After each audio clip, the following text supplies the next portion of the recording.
Basically, just a few days ago, China's foreign ministry said that previous groundless allegations on the Xinjiang cotton, rather ironically, have only made the cotton more sought after and in greater demand, as their latest export figures suggested. Then it suddenly occurred to me, while I was in Xinjiang shooting real-life videos there, to dispel this pathetic ongoing propaganda, why now take this opportunity to expose the real puppet master behind the whole setup, namely the one and only Better Cotton Initiative, BCI, one of your most beloved NGOs. In order to discover the true extent of this grand puppet show, I did some extra homework with my extensive research capabilities on both domestic and overseas websites. All this hard work has paid off, ladies and gentlemen, as I'm finally able to piece together all the clues and uncover the underlying logic and motives embedded in these well-articulated storylines from both domestic and international sources, with the sole aim of tarnishing the reputation of the Xinjiang cotton. Hello everybody, in case you've just tuned into my channel, this is your sexy Siley. It's been 3 long months since the height of the Xinjiang cotton propaganda in the Western media. Let's take a step back and find out who's this well-hidden grand puppet master behind the scene. Based on the information gathered on the BCI website, we can clearly see they're trying their hardest to spread among its Western audience, i.e. ill-informed you and me, the idea that the Xinjiang cotton was made by forced labour. However, on close inspection, it's relatively easy to pertain that, following the money trail, its agenda wouldn't fall far from the ideals and wishes of its founder, the US Agency for International Developments, USAID. No surprise here, we see one of China's best friends, the US, involved, and once again sending out generous foreign aid to the people of China. But since I'm not an idiot, I refocused my efforts in finding some key information conveniently left out by the BCI. So what was the BCI hiding from us? Well, let's wind back the clock to 3 months ago, when discussions on the Xinjiang cotton issue reached its apex on the 24th and 25th of March. This is when I had my first suspicion. As far back as on the 1st of March, the BCI Shanghai branch, let's not forget guys, these are the actual people working in China for the BCI, they stated through their official WeChat public accounts that the agency representing BCI, of course, has not discovered one single incidence of forced labour in China. This was further backed up by details released during an exclusive interview with China's Central Television Network, revealing the fact that they had sent 2 separate investigatory reports to BCI headquarters, along with independent and objective reports from third-party agencies, all of which came to the conclusion that no forced labour-related issue were found. Despite overwhelming reports from both its in-house and third-party agencies specifying no such forced labour was found, the BCI chose to ignore all of them in favour of this third and final report, contradicting all previous reports they've been doing themselves. Therein lies my second suspicion. Why did the BCI settle on a third report that just happened to confirm forced labour allegations despite previous contradictions? Furthermore, where did this third report come from? To get to the bottom of this, I knew I needed to dig deeper. As usual, I started off by searching the council members of the BCI. Among its members, rather shocking, there used to be this Chinese company. However, due to China's consistent and solid stance towards BCI, as well as the biased favour of the United States by the BCI's president, the company was forced to resign from BCI Council. Something tells me something seriously fishy is going on here. Upon further research, I found out the BCI has set up this expert task force on forced labour and decent work to determine whether forced labour or human rights violations existed during cotton production process in Xinjiang back in April 2020. Let's give them the benefit of doubt here for now and assume they are genuinely concerned and care for the well-beings of your average Chinese workers. Soon after, in June 2020, these caring white knights organised a meeting inviting other notorious NGOs such as the UHRP, the infamous Uyghur Human Rights Project, to discuss the issues in Xinjiang, totally disregarding the BCI's own previous report and taking the UHRP's words as God's gospel. While it's lovely to see all these NGOs coming together and having a whale of a time for a good laugh, it's important to note that these NGOs are definitely not for profits, as they have No need for turning a profit when they are being handed cash by the US Foreign Aid Department. No surprise, its headquarters is also based in Washington, D.C. For a quick calculation between 2016 and 2019, the US National Endowment for Democracy, NED, the notorious anti-China vanguard, alone had offered up to $1.2 million to UHRP. So guys, what objective and concrete conclusions would you expect coming out of the mouths of these dubious NGOs? It came as no surprise then that the BCI made the decision to halt the use of Xinjiang cotton upon hearing these foolproof evidence from our China-loving NGOs. But hang on, who gave you the authority to outright ban and effectively kill off the entire livelihoods of millions of Xinjiang cotton workers? It is very kind of the BCI to list their sources of origin on their official websites, whether it's Responsible Purchase Network, Fair Labor Association, Human Rights Watch, Adidas, Nike, etc. Once again, all lovely bunch of NGOs or companies appear to be very concerned for the well-beings of the people in Xinjiang. Take Fair Labor Association for instance. They gave the notorious report previously titled Forced Labor Risk in Xinjiang, China. And this is nothing compared to the Human Rights Watch, the president of whom was explicitly sanctioned by China's foreign ministry.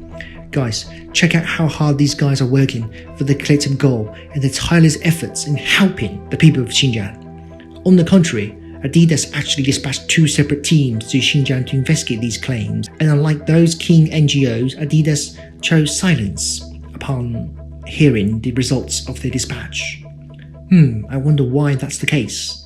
During the height of disinformation campaign, while the Chinese condemned and boycotted H&M for their quick statement banning all Xinjiang cotton in their supply chain, Nike was the real slimy one, in that they too whipped out a statement condemning Xinjiang cotton, only to have now made the site inaccessible.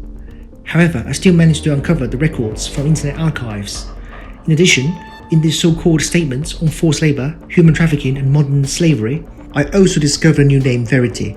They have co-founded a project with Nike which specializes in conducting due diligence on forced labor among its suppliers.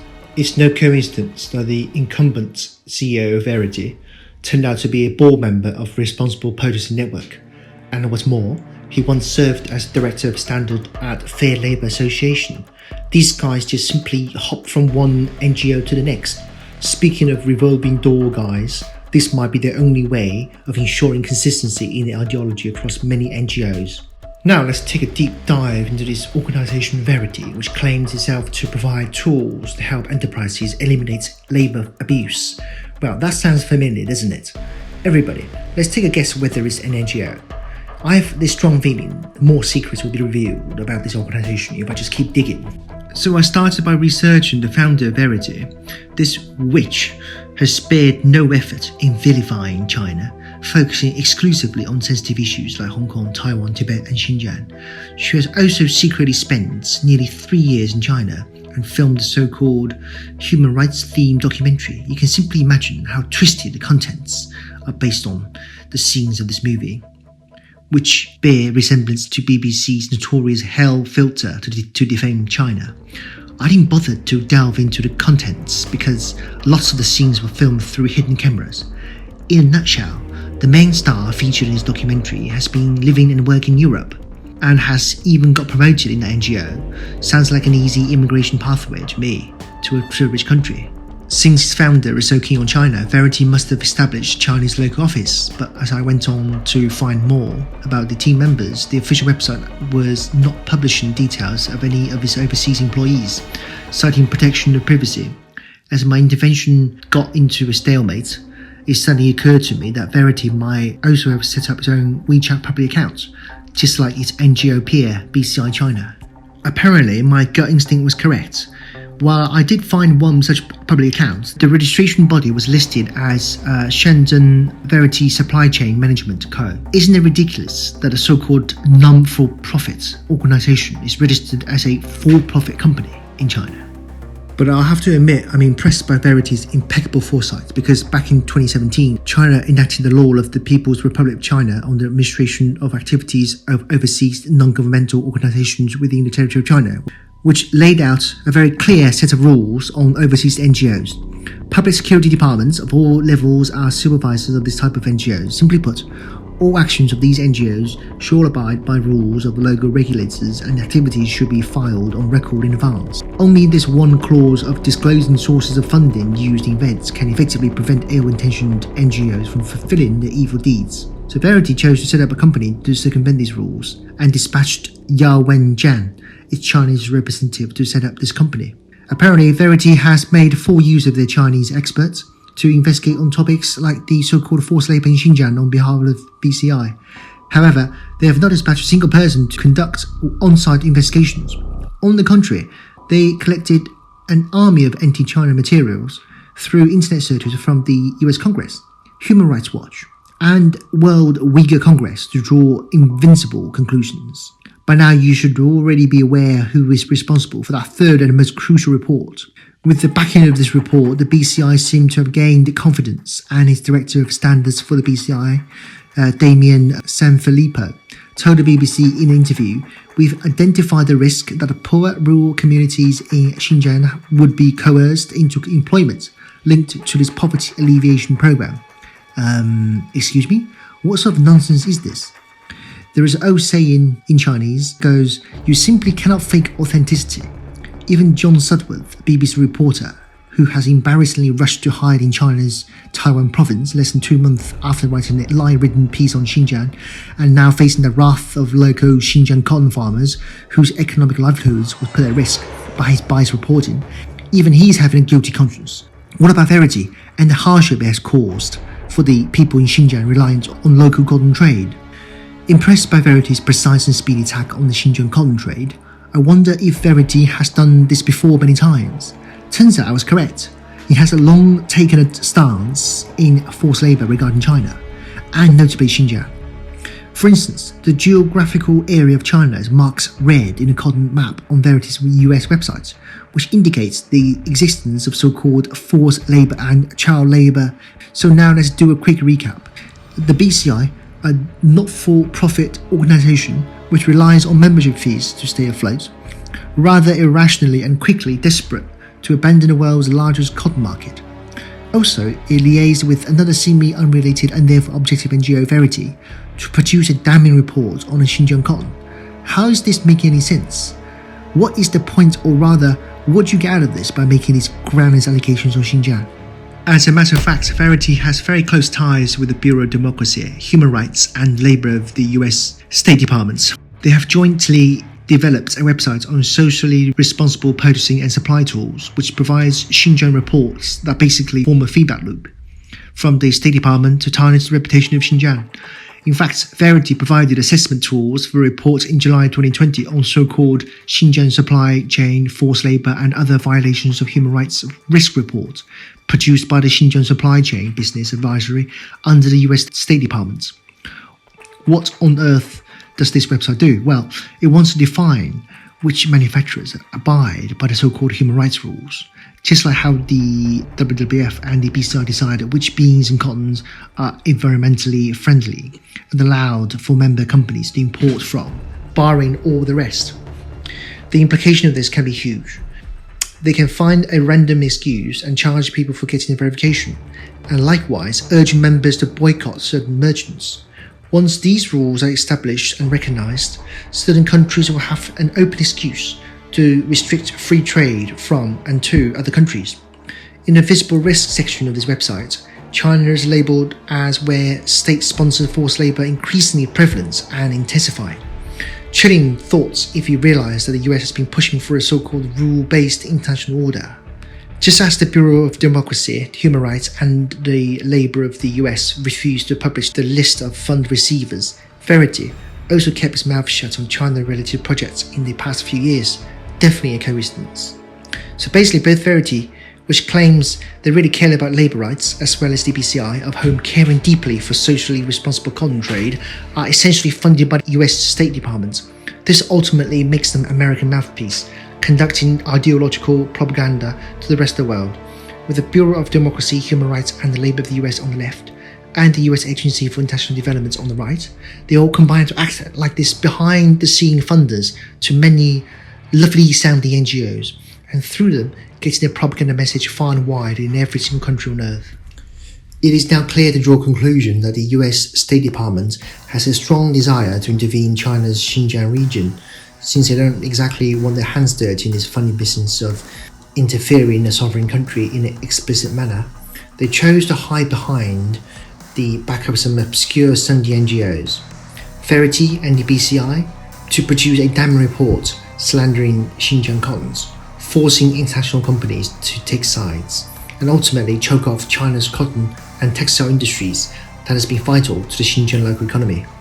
This is such a good case of ideological penetration by the US State Department, and it did once again remind me the potential power these innocent-sounding NGOs have, and once they move together in tandem, churning out the same damning reports can cause a sudden and colossal damage, whether it's economical or social, to their target countries on a level that is quite unbelievable, I must admit. From the last century, Western countries led by the US have meticulously taken careful planning on how to take action to deal with the Xinjiang region through the lens of geopolitics. During the Cold War, British scholar Bernard Lewis put forward a theory of arc of crisis in order to ultimately disintegrate the Soviet Union. Furthermore, the US also undertook the famous Operation Cyclone, spending hundreds of millions of dollars to $630 million per year between 1979 to 1989, only to arm and finance Mujahideen in Afghanistan, which was in contention with the USSR at the time. The main backers of the project were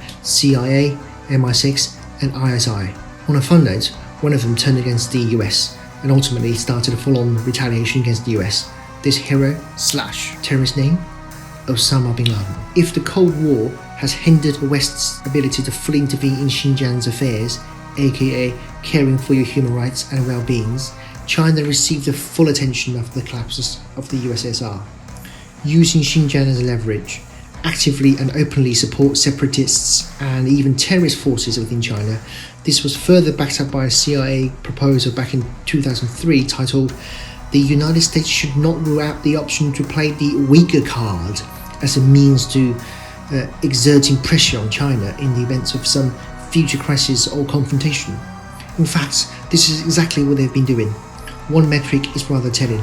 Since 2004, the NED has financed $8.76 million of aid to the aforementioned separatist and terrorist groups. Lovely charity work. They certainly don't appear to be ashamed of their actions when they shamelessly bragged about their past successes. One former FBI interpreter has pointed out the key to destabilizing Xinjiang, playing the race and human rights card. She said, I quote, "We just tell them in Xinjiang that the ethnic minority groups don't have their own land, and we're here to help them. We tell them they're under suppression because the Chinese are slaughtering and torturing them. The US plan is to duplicate the tactics used in Afghanistan, Ukraine and Iraq, creating problems out of nowhere and fully utilizing them. They have been explicitly expressed that we don't care about people. People are not on our radar unless they can be used and capitalized in order to achieve our goals. How can you expect them to really care about human rights if they don't respect people in the first place?" Perhaps the real chain of events I uncovered might sound cruel to a lot of you, but remember, this is the standard mode of operandi by certain Western countries. Some of these cold-blooded and insidiously clandestine propaganda methods used by them are beyond our wildest imagination. Sometimes I wonder if or how wide an audience my voice could reach, or what kind of threats I might face should I go against the mainstream propaganda media in the West. Regardless, I would be rather pleased if just one more person walk away from watching my video thinking to themselves that this ongoing propaganda war has started a long time ago and these innocent-sounding nasty NGOs often do the most damage. Do what you can, speak up if you can, generate a little heat, emit a little light, like a firefly flickering in the dark. There is no need to wait for the torch.